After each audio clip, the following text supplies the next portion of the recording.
स्वार्थी यानी कि स्वयं का अर्थ। जो इंसान स्वयं का अर्थ जानना चाहता है, जो खुद को समझना चाहता है, क्या वो इंसान आपकी नजर में गलत है? हम जब भी किसी को स्वार्थी कहते हैं तो इसका मतलब तो ये नहीं होता कि वो आदमी स्वयं का अर्थ समझना चाहता है। तो फिर वो गलत कैसे हुआ? स्वार्थी शब्द दुनिया की नजर में, समाज की नजर में एक अलग ही नजरिए से समझा जाता है। अक्सर हम अपने आसपास ऐसे बहुत से लोगों को देखते हैं जो स्वभाव से बहुत अच्छे प्रतीत होते हैं, यानी कि सब लोगों की मदद करते हैं, सबसे अच्छा व्यवहार रखते हैं। लेकिन इसके साथ हमने ये भी देखा है कि ऐसे लोग जो स्वभाव के अच्छे होते हैं, जो दूसरों की मदद करते हैं, वो दुखी भी ज्यादा रहते हैं। और जो लोग स्वार्थी होते हैं वो फलते फूलते चले जाते हैं। तो ऐसे में परमात्मा की सत्ता पर उंगली उठाना निश्चित है। लेकिन अगर ये सत्य है तो हमें कौन सा मार्ग अपनाना चाहिए? क्या हम भी दूसरों के जैसे बन जाए? लेकिन इसके पीछे का सत्य क्या है? क्या हम इसके पीछे का सत्य नहीं जानेंगे, नहीं पहचानेंगे, तो कहीं ना कहीं हमारा अवचेतन मन भी बुराई की तरफ झुक जाएगा। इसीलिए अपने मन में ऐसे विचार पनपने से पहले इस बात की पूरी सच्चाई, पूरा निष्कर्ष निकाल ले, ताकि भविष्य में आपको अपने अच्छे होने पर पछतावा ना हो, दुख ना हो। दोस्तों, इस कहानी में आपको 5 ऐसे तरीके पता चलेंगे जिनके माध्यम से अगर आप कर्म करते हैं तो आप अच्छे कर्म भी कर पाएंगे और दुख भी नहीं होंगे। तो चलिए कहानी की शुरुआत करते हैं। एक गांव में आनंद नाम का एक आदमी रहता था। उसका परिवार था, उसके 2 बच्चे थे, उसकी पत्नी थी। लेकिन उसके माता पिता इस दुनिया से चल बसे थे, इसलिए पूरे परिवार की जिम्मेदारी उसी के कंधों पर थी। बच्चे अपनी पढ़ाई करते थे और उसकी पत्नी अपने घर गृहस्थी के कामों के साथ गाय, भैंस, बकरी इत्यादि का दूध बेचकर अपना घर चलाती थी। और आनंद पहाड़ों पर पत्थर तोड़ने का काम करता था। बहुत ही मेहनत भरा काम था। पूरे दिन काम करता तो रात को थक कर घर पर वापस लौटता। लेकिन इतनी मेहनत करने के बाद भी अगर आनंद को गांव का कोई भी आदमी मदद के लिए बुलाता तो आनंद कभी भी मना नहीं करता था। उसके जीवन का एक ही सिद्धांत था, अगर मैं दूसरों की मदद करूंगा तो परमात्मा मेरा साथ देंगे, परमात्मा मेरे साथ कुछ बुरा नहीं होने देंगे। आनंद अपने इस सिद्धांत का पालन बहुत ही अच्छे से करता था।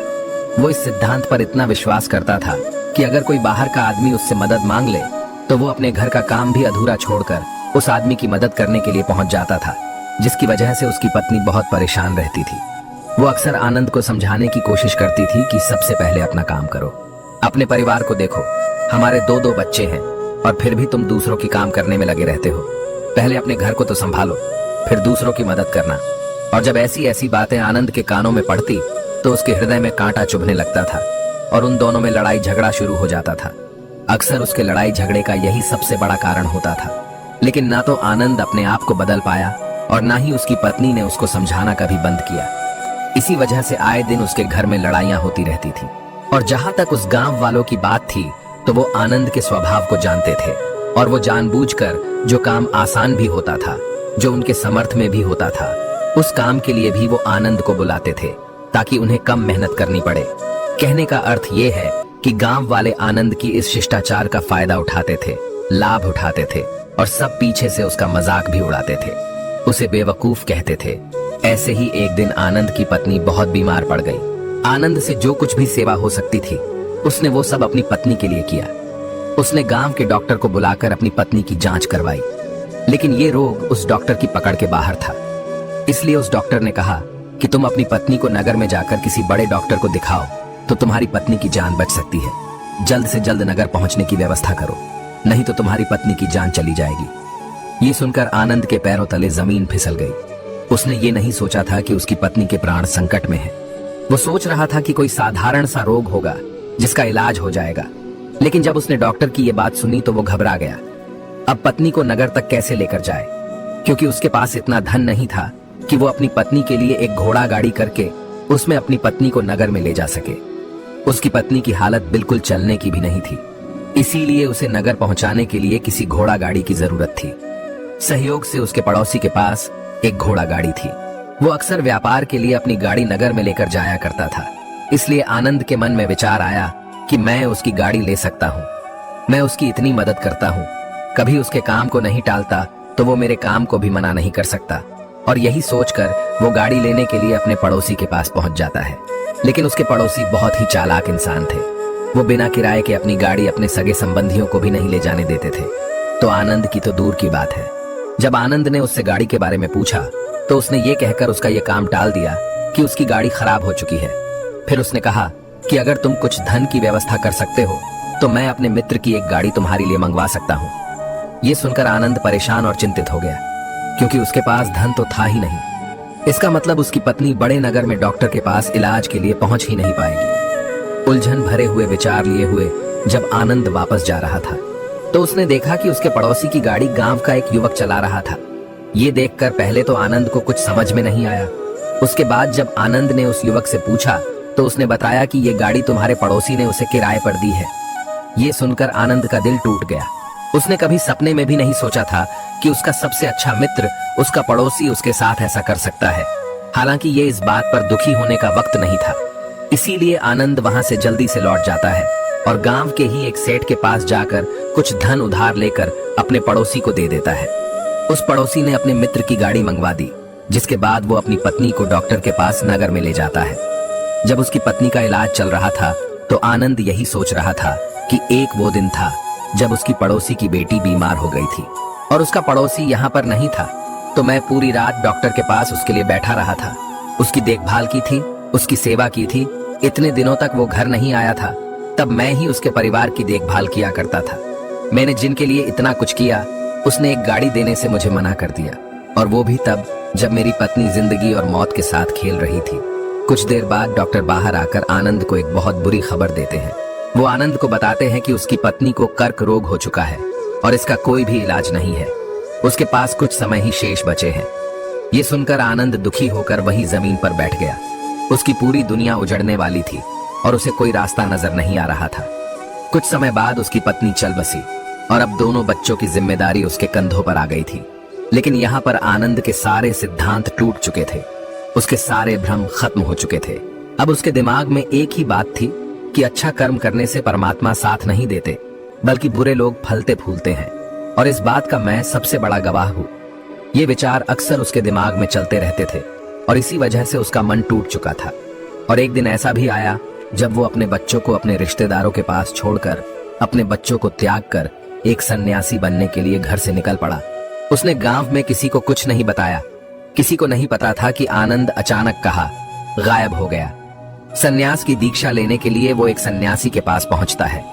सन्यासी उस समय ध्यान में बैठे हुए थे। ध्यान से बाहर आने के बाद वो बड़े ध्यान से आनंद के चेहरे को देखते हैं और उससे सन्यासी बनने का कारण पूछते हैं।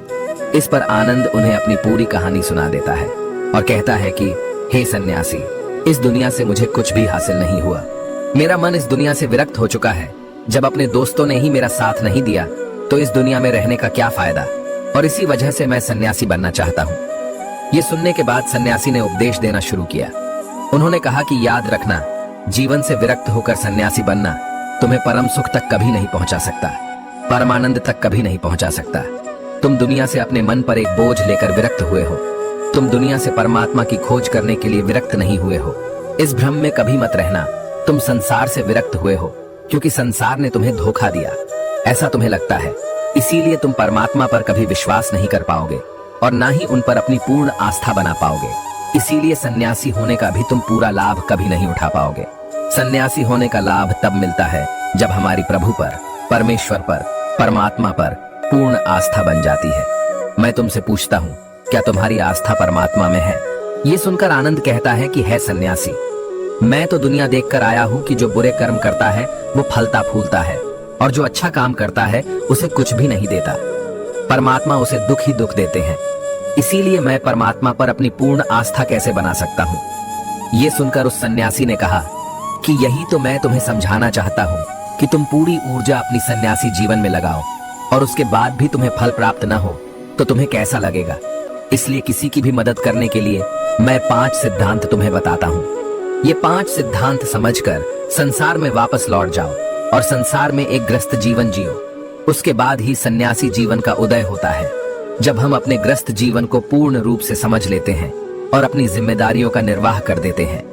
ये कहकर सन्यासी ने कहना शुरू किया कि जब भी तुम किसी की सहायता करते हो, किसी की मदद करते हो, तो उसमें सबसे पहली बात, सबसे पहला सिद्धांत जो ध्यान में रखने का होता है वो ये होता है कि किसी की मदद करते वक्त, किसी की सहायता करते वक्त कभी भी उससे उम्मीद मत रखना। ये मत सोचना कि आज मैंने इसकी सहायता कर दी, मदद कर दी, तो कल बदले में ये भी मेरी सहायता करेगा, मेरी मदद करेगा।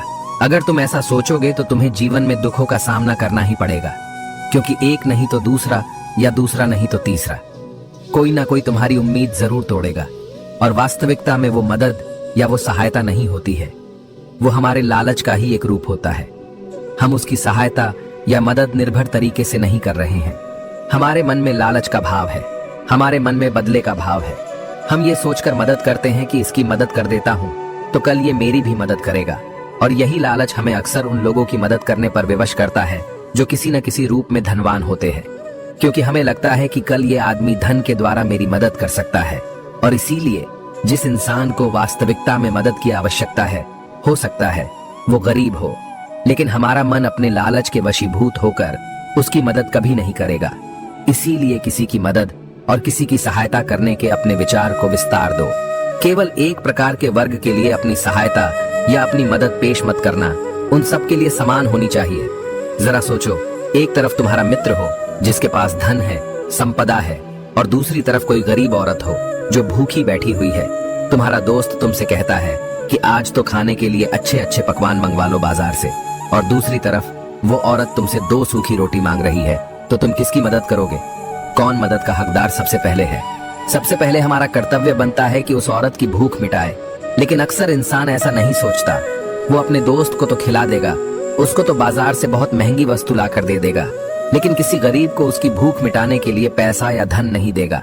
दूसरी बात जो ख्याल में रखने की है वो ये है कि सहायता करते वक्त हमारा लालच कभी भी उसके साथ नहीं जुड़ना चाहिए। अक्सर हम जब किसी की मदद करते हैं तो हमारा लालच और हमारा स्वार्थ उसके साथ जुड़ा होता है, और हम अपनी भविष्य की योजना तैयार करके उस आदमी की मदद करते हैं और ये सोचते हैं कि अगर मैं इसका ये काम करूंगा तो भविष्य में ये आदमी मेरा वो काम पूरा कर देगा। और वो सहायता, वो मदद बिल्कुल भी परमात्मा के द्वार को नहीं खटखटाती, क्योंकि वो लालच है। जाहिर है आप अपने आप को धोखा देने के लिए अपने लालच को एक सहायता, एक मदद का रूप दे रहे हैं। तीसरी बात जो ख्याल रखने की है वो ये है कि अपने सामर्थ्य के हिसाब से दूसरों की मदद करो। कभी भी एक ग्रस्त आदमी को किसी को इतनी सहायता नहीं करनी चाहिए जिससे कि उसका परिवार और उसके बच्चे कष्ट में जीवन बिताए। सबसे पहला फर्ज हमारा ये होता है कि अपने परिवार को सुखी रखना, उनकी जरूरतें पूरी करना और उसके बाद दूसरों की मदद करना। लेकिन कुछ लोग दूसरों की मदद पहले करते हैं और अपने परिवार की बाद में, जिससे कि परिवार में लड़ाई झगड़ा पनपते रहते हैं, और ये सब हम समाज में देखते रहते हैं, अपने आसपास। अगली बात जो ख्याल में रखने की होती है वह ये है कि अपना कर्म, अपनी जिम्मेदारियां पहले निभानी होती है।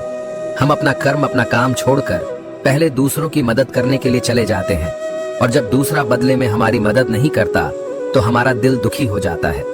हम सोचते हैं कि मैंने तो अपना काम छोड़कर उस आदमी की मदद की थी और वो आदमी मेरी मदद ही नहीं कर रहा है। इसलिए अपना कर्म सबसे ऊपर रखो, क्योंकि यही काम करने के लिए इस दुनिया में हमारा जन्म हुआ है। और सबसे आखिरी में जो बात समझने की है वो ये है कि परमात्मा की मर्जी से ही सब कुछ होता है। हमारा कर्तव्य है अपने कर्म को करते जाना। करनी धरनी तो ऊपर वाले के हाथ में है, इसीलिए जो कुछ भी होता है सब ऊपर वाले पर छोड़ दो।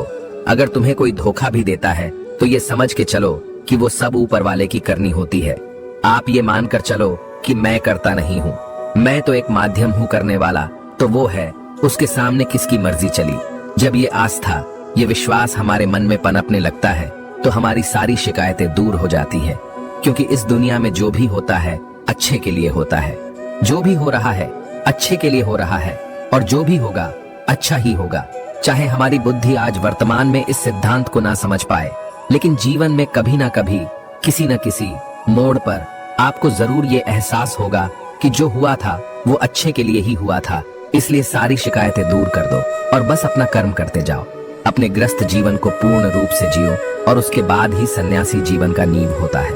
इसके बाद सन्यासी ने आनंद को कहा कि वापस अपने गांव लौट जाओ, अपने बच्चों को वापस लेकर आओ, उन्हें पालो पोसो, दूसरी शादी कर लो, लेकिन बच्चों का पालन पोषण अच्छे तरीके से करो। ये सुनकर आनंद अपने बच्चों के साथ अपने गांव में वापस लौट आया। गांव में किसी को खबर नहीं थी कि आनंद कहां पर गया हुआ था और वो क्या ज्ञान लेकर वापस लौटा है। लेकिन अगले दिन सुबह सुबह गांव वालों ने आनंद के चेहरे पर एक अलग ही चमक देखी। उसके चेहरे पर एक अलग ही एहसास था। श्री कृष्ण।